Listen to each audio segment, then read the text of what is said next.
নমস্কার, স্বপ্না কিচেনে আপনাদের স্বাগতম। তো আমি আপনাদের নিয়ে এসেছি আজকে চিকেন কারি। তো এটা আমার মা রান্না করছে। তো দেখেন, প্রথমে হচ্ছে চিকেনটাকে ম্যারিনেট করেছি টক দই দিয়ে, লেবু আর টক দই দিয়ে ম্যারিনেট করেছি। দেন চিকেনটাকে মানে বেশি না, সামান্য মানে ফ্রাই করব, বেশি না, মানে একটু মানে ফ্রাই করলে মানে টেস্টটা আসলে একটু ভালো হয় আর কি। তো দেখেন, এটা ফ্রাই করছি।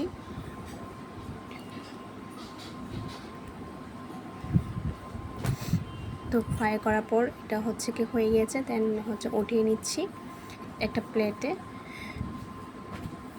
তো দেখেন, সে এরকম সামান্য ফ্রাই করলে দেখবেন সহজেও ভাঙবে না। তো একটা বলে আমি হচ্ছে আবার একটু সামান্য টক দই নিয়েছি। দেন জিরার গুঁড়া, হলুদ গুঁড়া, ধনিয়া গুঁড়া, মরিচের গুঁড়া, লবণ, মানে সব গুঁড়া মশলা মানে একটা পেস্ট, মানে কুসুম গরম পানি দিয়ে একটু পেস্ট করে রাখবো। তো দেখেন কীভাবে আমি পেস্ট করছি।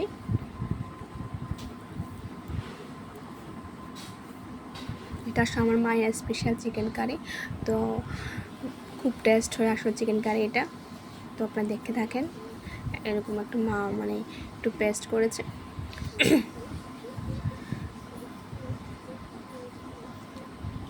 তো এখন যেগুলো ফ্রাই করেছে চিকেন, সেগুলো হচ্ছে কি উঠিয়ে নিচ্ছি।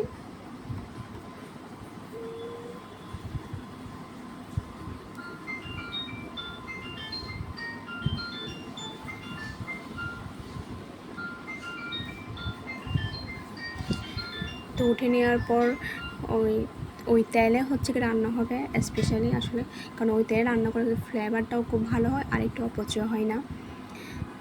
তো দেখেন, সামান্য আর একটু তেল দিয়ে হচ্ছে কি এখানে তেজপাতা, গোটা জিরে, গোটা মশলা, মানে গরম মশলা যেগুলো গুঁড়ো থাকে এগুলো আর শুকনো মরিচ দিয়ে একটু ফোড়ন দিয়ে দেন হচ্ছে কি পেঁয়াজ, আদা, রসুন বা পেস্ট সবগুলো একটু ভাজা ভাজা করে নিতে হবে। পেঁয়াজ আর রসুন আর হচ্ছে কি আদা চপ করে মানে এই রেসিপিটাতে চপ করে দেওয়া হবে, কারণ পেস্টটা হচ্ছে কি চিকেন কারিতে যায় না, চপটা হচ্ছে চিকেন কারিতে ভালো লাগে। তো দেখেন, একটু মানে ভাজা ভাজা করে আসলে ওই টমেটো দিয়ে ফেলবো, কিপ করে টমেটো কেটে রাখা টমেটো দিয়ে দিচ্ছি।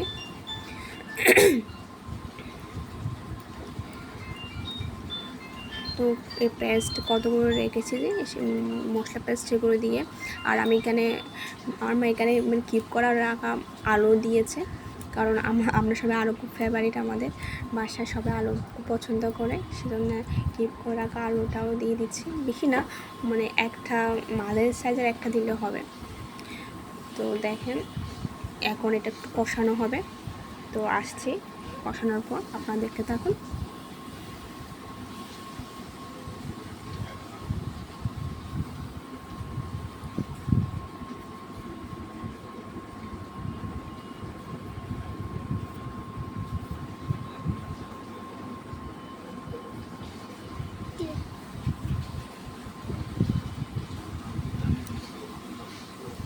দেখেন, দেখতে আপনি পাচ্ছেন কষানোটা অলমোস্ট শেষ। এখানে চিকেন ফ্রাই যেগুলো হালকা ফ্রাই করেছি এখানে দিয়ে দিচ্ছি, দিয়ে আরেকটু কষাবো।